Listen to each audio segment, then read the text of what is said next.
Halo teman-teman, kembali lagi di channel Tica Moy. Pada video kali ini kita akan membahas tentang SKB Kesehatan Umum, materi jaminan kesehatan. Pada metode pembelajaran kali ini akan diadakan pretest dan post-test serta kunci jawaban. Jadi, teman-teman dapat mengkoreksi sendiri hasil pretest dan post-testnya dan mempelajari lebih lanjut pada materi. Soal yang pertama, Dewan yang berfungsi untuk membantu Presiden dalam perumusan kebijakan umum dan sinkronisasi penyelenggaraan SJSN adalah A. DJK, B. Dewan BPJS, C. Menteri Kesehatan, D. DJSN, E. Pimpinan BPJS. Soal yang kedua, peserta PBI Jaminan Kesehatan dibiayai oleh pemerintah dan ditetapkan oleh Menteri di bidang sosial. Berikut yang bukan termasuk peserta PBI Jaminan Kesehatan adalah A. Fakir miskin, B. Penerima pensiun, C. Orang tidak mampu, D. Cacat total tetap, E. Kepala desa yang di PHK dan tidak mampu. 3. Prinsip BPJS yang mempermudah akses informasi dengan lengkap, benar, dan jelas bagi setiap peserta merupakan prinsip A. Ketelitian, B. Transparan, C. Keterbukaan, D. Akuntabilitas, E. Gotong royong. Soal keempat, sejumlah uang yang dibayarkan secara teratur oleh peserta, pemberi kerja, dan atau pemerintah untuk program jaminan kesehatan disebut A. Iuran, B. Sumbangan, C. Jaminan, D. Upah, E. Denda. Soal nomor 5, setiap peserta BPJS Kesehatan berhak mendapatkan manfaat jaminan kesehatan, yaitu pelayanan promotif dan preventif. Salah satu pelayanannya adalah A. Ambulans, B. Transfusi darah, C. Pengobatan, D. Rawat inap, E. Konseling KB. Pembahasan yang pertama adalah tentang jaminan kesehatan, merupakan jaminan berupa perlindungan kesehatan agar peserta memperoleh manfaat pemeliharaan kesehatan dan perlindungan dalam memenuhi kebutuhan dasar kesehatan yang diberikan kepada setiap orang yang telah membayar iuran jaminan kesehatan atau iuran jaminan kesehatannya dibayar oleh pemerintah pusat atau pemerintah daerah. Oke, kita bahas beberapa kata yang berkaitan dengan jaminan kesehatan. Yang pertama adalah peserta, yaitu setiap orang termasuk orang asing yang bekerja paling singkat 6 bulan di Indonesia yang telah membayar iuran jaminan kesehatan. 2. Iuran, yaitu sejumlah uang yang dibayarkan secara teratur oleh peserta, pemberi kerja, dan garing atau pemerintah pusat atau pemerintah daerah untuk program jaminan kesehatan. 3. FKTP atau fasilitas kesehatan tingkat pertama yang merupakan fasilitas kesehatan yang melakukan pelayanan kesehatan perseorangan yang bersifat non-spesialistik untuk keperluan observasi, promotif, preventif, diagnosis, perawatan, pengobatan, dan garing atau pelayanan kesehatan lainnya. Sedangkan FKRTL adalah fasilitas kesehatan rujukan tingkat lanjut yang merupakan fasilitas kesehatan yang melakukan pelayanan kesehatan perseorangan yang bersifat spesialistik atau subspesialistik, meliputi rawat jalan tingkat lanjutan, rawat inap tingkat lanjutan, dan rawat inap di ruang perawatan khusus. Jaminan kesehatan diatur dalam Peraturan Presiden RI Nomor 82 Tahun 2018. Peserta jaminan kesehatan dibagi dua. Yang pertama adalah PBI Jaminan Kesehatan, 2. Non-PBI Jaminan Kesehatan. Mari kita lihat siapa saja yang termasuk ke dalam PBI Jaminan Kesehatan. PBI Jaminan Kesehatan merupakan fasilitas yang diberikan kepada fakir miskin dan orang tidak mampu. 2. Cacat total tetap dan yang tidak mampu. Pesertanya atau orang-orangnya ditetapkan oleh Menteri di bidang sosial.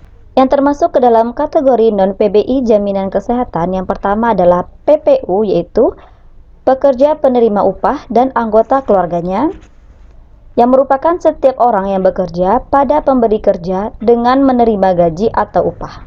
Yang termasuk ke dalam kategori PPU yang pertama adalah pejabat negara, pimpinan dan anggota DPRD, PNS, prajurit, anggota Polri, kepala desa dan perangkat desa, pegawai swasta, pekerja atau pegawai yang menerima gaji atau upah yang tidak termasuk kategori dari 1 sampai 7.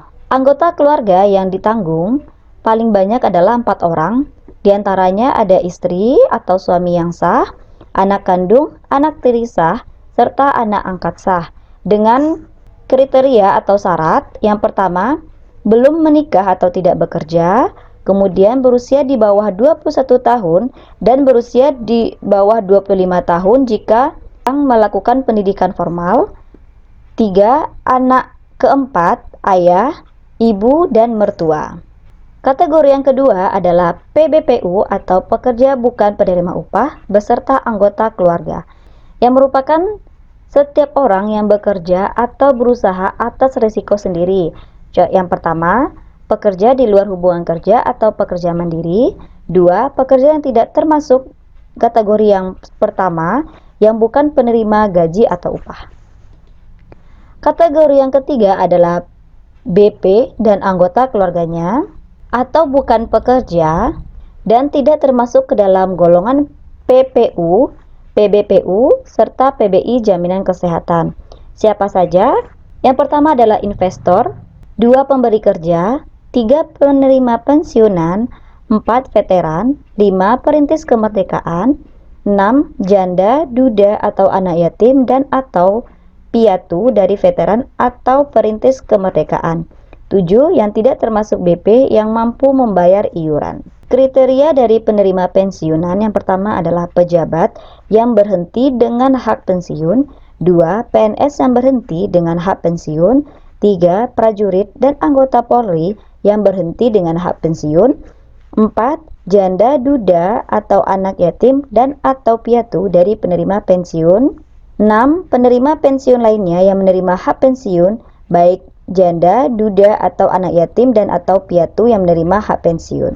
Tadi pada soal pretest sudah kita singgung sedikit yang berkaitan dengan yang tidak termasuk ke dalam PBI jaminan kesehatan.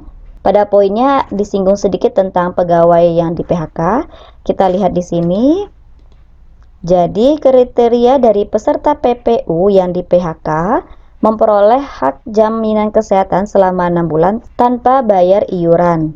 Kemudian peserta PPU yang di PHK tidak bekerja kembali dan tidak mampu, maka dimasukkan atau tergolong ke dalam PBI jaminan kesehatan. Peserta PPU-nya adalah ini, yaitu dari angka 1 sampai angka 8. Jadi jawaban dari pretest yang tadi adalah penerima pensiun. Manfaat jaminan kesehatan, setiap peserta berhak mendapatkan pelayanan kesehatan perorangan yang meliputi pelayanan promotif, preventif, kuratif, dan rehabilitatif, pelayanan obat, alat kesehatan, serta bahan medis habis pakai. Dan ini berlaku juga bagi bayi baru lahir maksimal 28 hari setelah bayi lahir. Manfaat jaminan kesehatan dibagi menjadi 2, yaitu manfaat medis dan manfaat non-medis. Manfaat medis merupakan diberikan sesuai dengan indikasi medis dan standar pelayanan serta tidak dibedakan berdasarkan besaran iuran peserta. Sedangkan manfaat non-medis merupakan layanan rawat inap yang diberikan berdasarkan besaran iuran peserta. Setiap penduduk Indonesia wajib ikut serta program jaminan kesehatan. Badan penyelenggara jaminan sosialnya di bidang kesehatan adalah BPJS Kesehatan. Setiap peserta berhak memilih FKTP atau fasilitas kesehatan tingkat pertama yang diinginkan, serta dapat mengganti FKTP setelah 3 bulan terdaftar. BPJS Kesehatan dapat memindahkan ke FKTP lainnya jika FKTP tersebut belum merata. Yang belum meratanya di sini adalah dari jumlah peserta, kemudian ketersediaan dokter, tenaga kesehatan lain, serta sarana prasarana dari FKTP yang dituju. Manfaat medis yaitu berupa pelayanan kesehatan yang dijamin. Yang pertama pada FKTP, 1. Administrasi pelayanan, 2. Pelayanan promotif dan preventif, 3. Pemeriksaan pengobatan dan konsultasi medis, 4. Tindakan medis non-spesialistik yaitu berupa operatif maupun non-operatif, 5. Pelayanan obat, alat kesehatan dan bahan medis habis pakai, 6. Pemeriksaan penunjang diagnostik yaitu pada laboratorium tingkat pertama, 7. Rawat inap peserta sesuai dengan indikasi medis. Pelayanan promotif dan preventif yang dijamin pada FKTP yang pertama adalah penyuluhan kesehatan perorangan yaitu berupa penyuluhan pengendalian faktor penyakit dan perilaku hidup bersih sehat. 2. Imunisasi rutin. 3. Masalah KB termasuk di dalamnya konseling dan pelayanan kontrasepsi. vasektomi, dan tubektomi. 4. Screening riwayat kesehatan dan pelayanan penapisan atau screening kesehatan tertentu. 5. Peningkatan kesehatan bagi peserta penderita penyakit kronis. Sedangkan pelayanan kesehatan yang dijamin pada FKRTL yang pertama adalah administrasi pelayanan, 2. Pemeriksaan, pengobatan, dan konsultasi medis dasar. Ini hanya berlaku pada unit gawat darurat. 3. Pemeriksaan, pengobatan, dan konsultasi spesialistik. 4. Tindakan medis spesialistik seperti bedah, non-bedah, sesuai indikasi medis. 5. Pelayanan obat, semua alat kesehatan, baik alat penyembuhan dan bahan medis habis pakai. 6. Pelayanan penunjang diagnostik lanjutan sesuai indikasi medis. 7. Rehabilitasi medis. 8. Pelayanan darah. 9. Pemulasaran jenazah peserta yang meninggal di vaskes. 9. Pelayanan KB dengan catatan selain yang dibiayai oleh pemerintah. 11. Perawatan inap non-intensif. 12. Perawatan inap di ruang intensif. Untuk pelayanan ambulan baik darat maupun air, hanya berlaku untuk pasien rujukan dengan kondisi tertentu antar vaskes atau antar fasilitas kesehatan dengan upaya menjaga kestabilan kondisi pasien untuk kepentingan keselamatan pasien. Manfaat non-medis diberikan berdasarkan besaran iuran peserta, yaitu berupa layanan rawat inap, terdapat dalam Perpres RI nomor 64 tahun 2020, yaitu perubahan kedua atas Peraturan Presiden 82 tahun 2018. Perubahan pertama terdapat pada Peraturan Presiden RI nomor 75 tahun 2019. Pada perubahan kedua ini, ada beberapa pasal yang dihapus dan dirubah. Yang pertama adalah pasal 28 dihapus, kemudian perubahan pasal 29 yaitu mengenai iuran PBI Jaminan Kesehatan dengan biaya sebesar 42.000 dan dibayarkan oleh pemerintah pusat. Kemudian perubahan pasal 30, iuran untuk peserta PPU 5% dari gaji atau upah per bulan. Pembagiannya adalah 4% dibayar oleh pemberi kerja, 1% dibayar peserta. Yang lama, 3% dibayar oleh pemberi kerja, 2% dibayar oleh peserta. Iuran peserta PPU dibayarkan secara langsung ke BPJS melalui kas negara, kecuali kepala desa dan perangkat desa. Untuk perubahan pasal 34 sampai 36 yaitu tentang iuran peserta mandiri, peserta PBPU dan BP.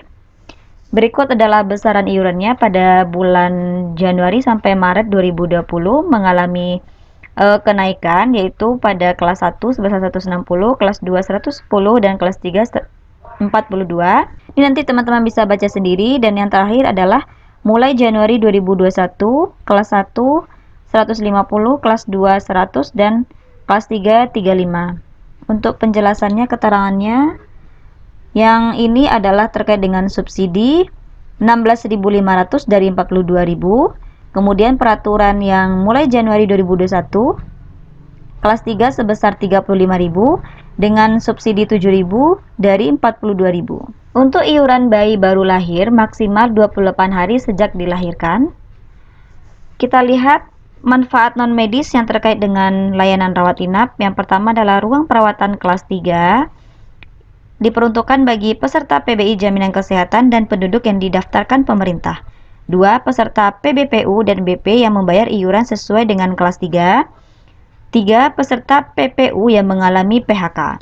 Ruang perawatan kelas 2 yang pertama adalah PNS dan pensiun golongan 1 dan 2 yang setara dengan anggotanya, dan prajurit dan pensiun yang setara PNS golongan 1 dan 2 serta anggotanya, maksudnya anggota keluarganya. Kemudian yang ketiga, anggota Polri dan pensiun yang setara PNS golongan 1 dan 2 serta anggota keluarganya. 4. Selain PPU, kepala desa dan perangkat desa dan bekerja yang memiliki gaji hingga 4 juta. 5. Peserta PBPU dan BP yang bayar iuran kelas 2. Untuk ruang perawatan kelas 1, ini yang terlihat jelas adalah veteran dan perintis kemerdekaan masuk ke dalam kelas 1, dan PPU serta kepala desa dan perangkat desa yang memiliki gaji besar dari 4 juta. Selain itu ada PNS serta pensiun PNS yang memiliki golongan 3 dan 4. Nanti sisanya teman-teman bisa baca sendiri. Kita lanjut. Peningkatan biaya perawatan ke kelas yang lebih tinggi dapat dilakukan dengan syarat membayar selisih biaya yang ditetapkan dengan biaya naik kelas. Yang bertanggung jawab untuk membayar adalah peserta, pemberi kerja, serta asuransi kesehatan tambahan. Namun, aturan ini tidak berlaku bagi peserta yang pertama adalah PBI Jaminan Kesehatan, 2. Peserta yang didaftarkan pemerintah daerah, 3. Peserta PPU yang di PHK. Selanjutnya, pelayanan kesehatan yang tidak dijamin terdapat 17 pelayanan yang tidak dijamin, kurang lebih 17. Yang pertama adalah pelayanan kesehatan yang tidak sesuai dengan ketentuan peraturan perundang-undangan. Contohnya adalah kita meminta rujukan atas permintaan sendiri. 2. Pelayanan yang dilakukan di fasilitas kesehatan yang tidak bekerja sama dengan BPJS Kesehatan, kecuali dalam keadaan darurat. 3. Pelayanan kesehatan terhadap penyakit atau cedera akibat kecelakaan kerja yang telah dijamin atau menjadi tanggungan pemberi kerja. 4. Pelayanan kesehatan yang dijamin oleh program jaminan kecelakaan lalu lintas yang bersifat wajib. 5. Pelayanan kesehatan yang dilakukan di luar negeri. 6. Pelayanan kesehatan tujuan estetis. 7. Pelayanan untuk atasi infertilitas. 8. Pelayanan ortodonsi atau penggunaan kawat gigi. 9. Gangguan kesehatan atau penyakit akibat ketergantungan obat atau alkohol. 10. Gangguan kesehatan akibat sengaja menyakiti diri sendiri atau hobi yang membahayakan. Contohnya, pengobatan untuk yang melakukan bunuh diri. 11. Pengobatan komplementer atau alternatif dan tradisional yang belum teruji. 12. Tindakan medis sebagai eksperimen. 13. Alat dan obat kontrasepsi, kemudian kosmetik. 14. Perbekalan kesehatan rumah tangga. 15. Pelayanan kesehatan akibat bencana, wabah atau kejadian luar biasa. 16. Pelayanan kesehatan pada kejadian tak diharapkan yang sebenarnya dapat dicegah. 17. Pelayanan yang diselenggarakan dalam rangka bakti sosial. Penyelenggaraan jaminan yang memberikan jaminan kesehatan selain BPJS Kesehatan yang pertama adalah yang berkaitan dengan program jaminan kesehatan yang berkaitan dengan program jaminan kecelakaan kerja dan penyakit akibat kerja. Yang pertama adalah BPJS Ketenagakerjaan, 2. PT Dana Tabungan dan Asuransi Pegawai Negeri, 3. PT Asuransi Sosial Angkatan Bersenjata NKRI. Yang kedua adalah untuk program jaminan kecelakaan lalu lintas. Penyelenggara jaminannya adalah PT Jasa Raharja dan penyelenggara jaminan lainnya yang memberikan jaminan kesehatan. Lain-lain yang terkait dengan jaminan kesehatan, yang pertama adalah pelayanan kesehatan dilakukan secara berjenjang dimulai dari FKTP, kecuali pada saat kegawat daruratan. 2. Pelayanan kesehatan tingkat 1 dilakukan pada FKTP terdaftar. Pengecualiannya yang pertama adalah jika kita berada di luar wilayah yang terdaftar, maka kita boleh melakukan pelayanan kesehatan pada FKTP yang kita tuju maksimal 3 kali kunjungan dan paling lama 1 bulan.